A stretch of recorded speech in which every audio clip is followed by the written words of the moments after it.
Merci beaucoup, Inch'Allah.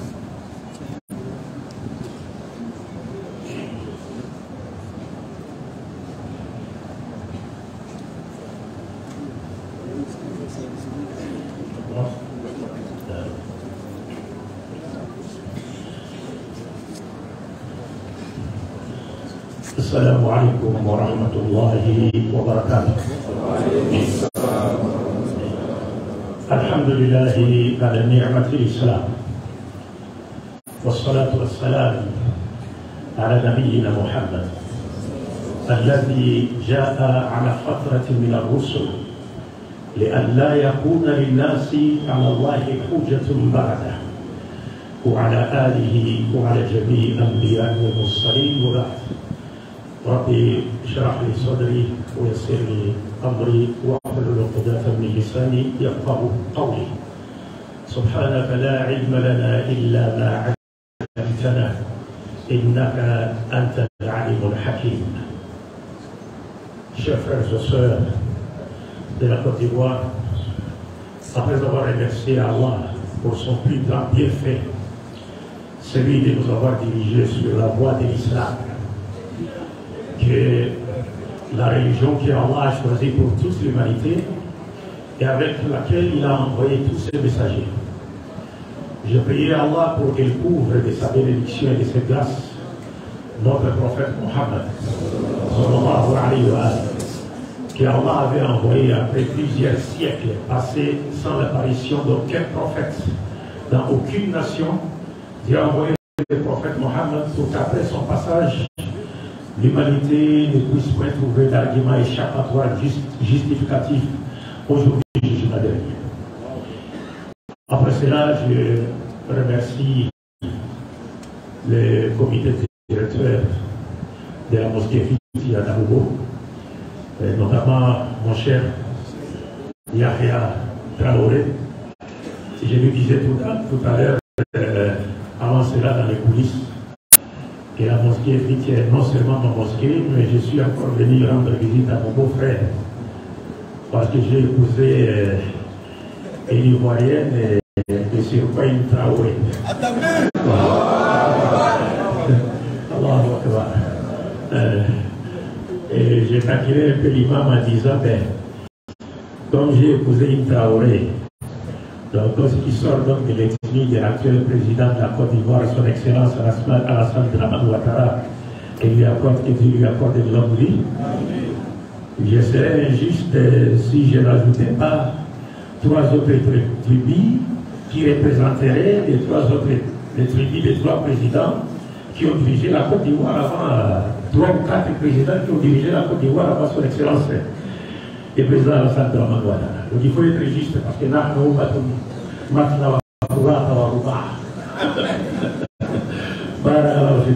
c'est pour amuser de la galerie. Je suis parmi les Mouahidines. Jusque-là, je continue toujours à tourner autour de la Kaaba avec une seule femme. Inch'Allah. Barakallahu fikum. Nous remercions l'imam Abdallah pour son sermon plus qu'édifiant, dans l'esprit théologique nous conduisait à bien préparer l'arrivée du mois de Ramadan. Et nous sommes tous sans le savoir que le mois de Ramadan est un mois exceptionnel. Il n'y a pas un tel mois dans d'autres religions, quoi. Bien que le jeûne a été institué pour les communautés antérieures à Mohammed, mais le mois de Ramadan est exceptionnel à la communauté musulmane. Et c'est au cours de ce mois que le Saint-Coran a été révélé et qui a pour objectif de tirer toute l'humanité des ténèbres spirituelles vers la lumière parfaite. Et la preuve est donnée même par les musulmans eux-mêmes durant ce mois du mois de Ramadan. Parce que vous trouverez que pendant le mois de Ramadan, même le musulman le plus pervers, il abandonne sa perversité et il cherche à se réconcilier avec Allah sur le plan vertical et avec ses frères de la nature qui l'entourent sur le plan horizontal. Je suis très content de revoir encore le visage que j'ai revu ici il y a au moins peut-être 7 ou 8 ans passés, si je ne m'abuse. Et certes, il y a des frères et des sœurs qui nous ont dévancés devant la vérité, c'est-à-dire qui sont partis, qui sont morts, qui n'ont pas eu l'opportunité de nous revoir pour la Côte d'Ivoire. Mais leur départ est une leçon pour nous. Leur départ est une leçon pour nous. Parce que vous savez, il y a une sagesse islamique qui dit Man arada ma'rifatan falmautu yakfihi. Celui qui fait un sermon, alors la mort lui suffit comme un sermon. C'est pourquoi un jour, quand l'ange Gabriel alayhi salam a visité le prophète Muhammad sallallahu alayhi wa sallam, il a dit au prophète Aish ma shikta fa innaka mayyit. Aime vivre sur cette terre comme bon te semble, mais sache qu'un jour tu mourras. Wahbub man shikta fa innaka mufariqun bihi. Aime celui ou celle que tu voudras. Sache qu'un jour, tu te sépareras avec lui ou avec elle. Soit tu partiras avant lui, ou lui partira, ou elle partira avant toi. Voilà, ça sera comme ça. Donc c'est obligatoire. Personne n'échappe à la mort.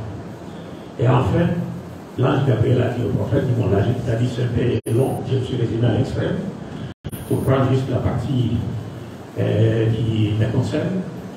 Et enfin, donc l'ange lui a dit, Wa'amal ma shi'ta fa innaka majzi'un bihi. Fais ce que tu voudras, mais sache que tu seras récompensé selon tes œuvres. Donc c'est pour nous dire qu'un jour viendra où nous serons obligés de quitter ce monde. Mais qu'avons-nous préparé pour rencontrer notre Seigneur? Parce que le véritable musulman, ou la véritable musulmane, c'est celui ou celle qui a déjà trouvé des réponses aux trois questions universelles. À savoir, qui suis-je? D'où suis-je venu? Pourquoi suis-je sur terre? Où irai-je? Et qu'est-ce qui m'attend là-bas? Ce sont des questions, nous devons tous avoir des réponses adéquates à ces 5 questions. Nous prions simplement Dieu de nous accorder une longue vie dans la soumission à sa volonté et de nous accorder une bonne fin sur cette terre et de faire de sorte que nous soyons du nombre des gens qui hériteront le paradis accompagnés du champion du Tawhid. J'ai cité le prophète Muhammad sallallahu alayhi wa sallam. Mes chers frères et sœurs, je ne voudrais pas abuser de votre temps. C'était une simple salutation. La mosquée Fikia, c'est ma mosquée. Donc je pourrais encore revenir ici au voir et animer peut-être même une causerie, Inch'Allah. Mais je vous ai apporté un cadeau. Je n'étais pas vraiment programmé à parler, mais je me suis dit que pourquoi ne pas leur apporter un cadeau? Et le cadeau, c'est mon frère, Abdul Malik. C'est un ex-pasteur. Il faisait tomber les gens au nom de Jésus. Il avait toute une église. Son père fait partie des fondateurs des églises de réveil dans toute la RDC. Et dans sa famille, tout le monde presque est pasteur. Mais il a choisi de suivre la vérité au détriment des intérêts matériels de ce monde-là. Je pense que vous l'avez remarqué, il me ressemble un peu de loin. Mais nous n'appartenons pas, nous ne provenons pas du même tribu, mais du moins nous appartenons à la grande famille adamique et surtout à la grande famille islam où nous retrouvons tous sous la bannière de la ilaha illallah, Muhammad Rasulullah. Donc je laisse mon frère Abdul Malik pour dire un petit mot. Barakallahu fikum wa jazakumullahu khairan.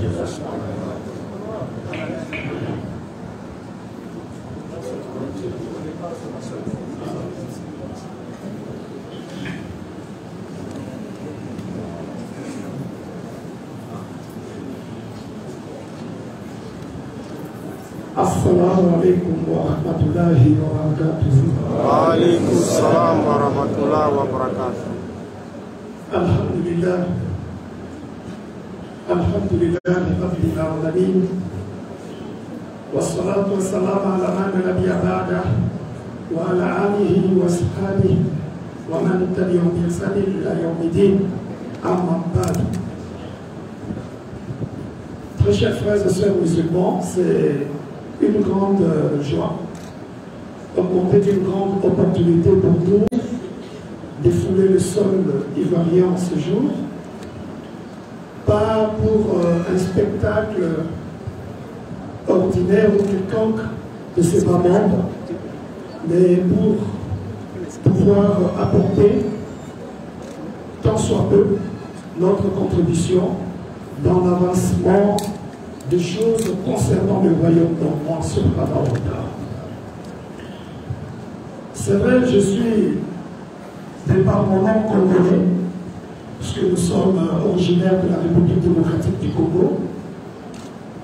Je suis Mani Louis Tchibalou, fils de Tchibalou Jean et de Marie-Marceline Odia.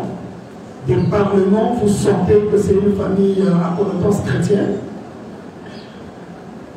Pour ceux qui connaissent un peu l'histoire ou l'historique de l'évolution des églises charismatiques ou des églises pentecôtistes en République démocratique du Congo, qui a généré aujourd'hui toutes les églises de réveil, tous les mouvements de réveil. Certains qui aiment bien faire des études auront déjà entendu parler d'un certain apôtre Eddy Navala qui est le père des églises pentecôtistes et de réveil en République du Congo, démocratique du Congo et dans tous les pays en voisinage. Alors mon papa était non seulement son très proche collaborateur, mais le secrétaire général de l'église et le coordonnateur de toutes les activités de cette église-là sur le plan international. Et pour ceux qui connaissent l'église Fépaco, Nzapemala, entre guillemets, ma maman également était prédicatrice dans l'église, sur la et elle a exercé comme prédicatrice et pasteur d'une église. Et elle est aussi décédée dans l'église en question, un jour de dimanche, pendant le culte, et avant qu'elle ne s'élève pour prêcher. Ça, c'est Allah seul sait ce qu'il y a eu et ce qu'il y a. Mais moi, au sein de la famille, je suis l'homme le plus heureux, parce qu'Allah subhanahu wa ta'ala m'a permis de rencontrer la ilaha illallah wa Muhammad Rasulullah. Wallahi, embrasser l'islam et devenir musulman, c'est le plus beau cadeau qu'Allah subhanahu wa ta'ala a accordé aux enfants d'Adam. Embrasser l'islam est une opportunité inattendue, mais c'est vraiment une véritable miséricorde. Je m'adresse à tous ceux qui hésitent encore, à tous les dubitatifs, à tous les cyniques qui continuent encore à divaguer dans certaines croyances qu'ils ont intérêt à saisir cette main de grâce et de miséricorde qu'Allah subhanahu wa ta'ala leur accorde au travers de l'islam.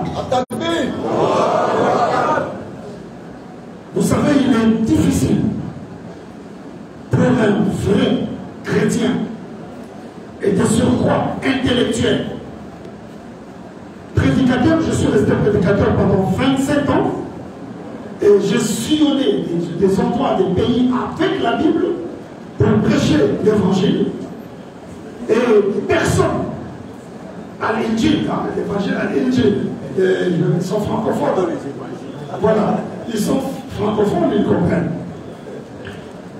Et non seulement j'étais représentant légal du centre missionnaire Retour à l'Éden, église chapelle de la réconciliation, mais aussi et surtout conseiller juridique national des églises de réveil du Congo. Donc ce n'est pas quelqu'un qui sortait de l'ordinaire. Après toute cette expérience, aucun musulman n'est venu pour me dire bon, abandonne ceci, viens. Mais vous voyez ce que Allah subhanahu wa ta'ala est capable de faire quand il veut, s'il le veut. Une sœur, en passant, qui me dit prends cette petite brochure, une toute petite brochure, Kitab al-Tawhid, le livre du monothéisme biblique, une petite brochure comme ça, écrite par un cher Abdelmalik, excusez-moi. Et donc, j'ai pris le temps de lire ce livre. Je me suis dit non, ça c'est un chemin d'enfoutement. Ils veulent juste m'enfouter. Ça c'est du maraboutage, c'est tout ce qu'il y a d'impur. Parce que vous savez, nous en grandissant, nos parents nous disaient que tous les fous que vous voyez dans les rues là, soit en passant ils ont regardé dans les mosquées, ou ils ont eu des amis musulmans, c'est pourquoi ils sont devenus fous. À tel point que quand on marchait, on partait à l'école, arrivé dans une rue où il y avait une mosquée, on s'arrangeait soit on ferme les yeux, on regarde de l'autre côté, ou on change carrément de rue pour ne pas entrer en contact avec des musulmans. Et tout au long de ma vie, je n'ai jamais eu un seul ami musulman. Vous voyez, donc on a grandi non seulement avec cette réticence, mais avec une forme de phobie, une crainte exagérée de l'islam et des musulmans. Et d'un seul coup, je reçois ce livre, cela m'a pris quelques temps, j'ai lu, je me suis mis dans la vente. J'ai jeté un peu dans ma petite bibliothèque, j'ai mis dans la vente. Quelques jours, j'ai repris encore. Comme à l'intérieur, il y avait certaines références bibliques, j'ai pris la Bible, 2, 3, 4 versions, j'ai commencé à comparer. Alors j'ai dit non, ça c'est dangereux. J'ai laissé. Quelques jours encore, j'ai repris le livre. J'ai lu avec la Bible, j'ai comparé. Je me suis dit, ben, ça a commencé à créer une forme de doute en moi. Je me suis dit, il y a un problème. Soit c'est moi qui ai un problème, soit c'est le rédacteur de ce livre qui a un problème. J'ai jeté. Mais la dernière fois était décisive. Quand j'ai lu le livre, j'ai fait des études comparées, j'ai essayé de scruter ces écritures. Je me suis dit, ah ben, nous avons un problème. J'ai appelé ses soeurs, je lui ai dit, le prochain vendredi, je t'accompagnerai à la mosquée. Oh. Tu vas venir à la mosquée? Non, tu mens. Moi, je dis, non, je vais venir à la mosquée.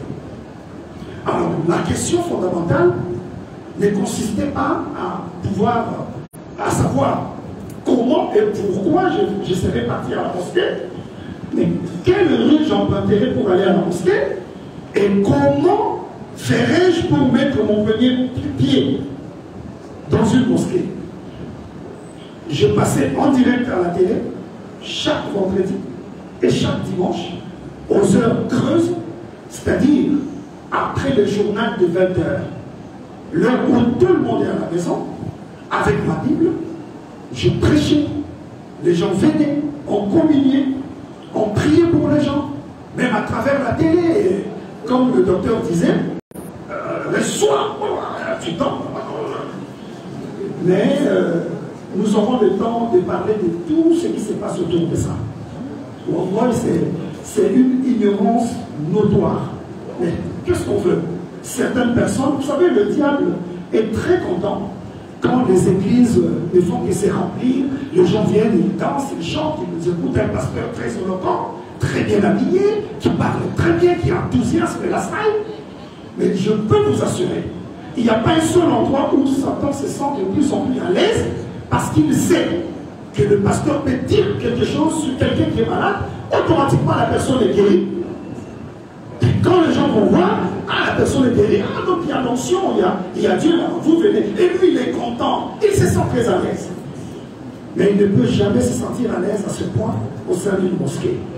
Et les gens sont en train, ils sont heureux de se retrouver dans cet environnement, mais ils ne mesurent pas l'ampleur de leur... Non seulement celui qui les prêche est ignorant, eux qui écoutent deviennent doublement ignorants, mais c'est catastrophique. Nous aurons peut-être le temps de scruter, d'entrer dans les profondeurs de toutes ces péripéties, de tous ces petits mystères, comme aiment dire les prédicateurs, et vous comprendrez. Et ceux qui auront l'occasion d'entendre cet aspect des choses, je crois qu'ils reviendront très rapidement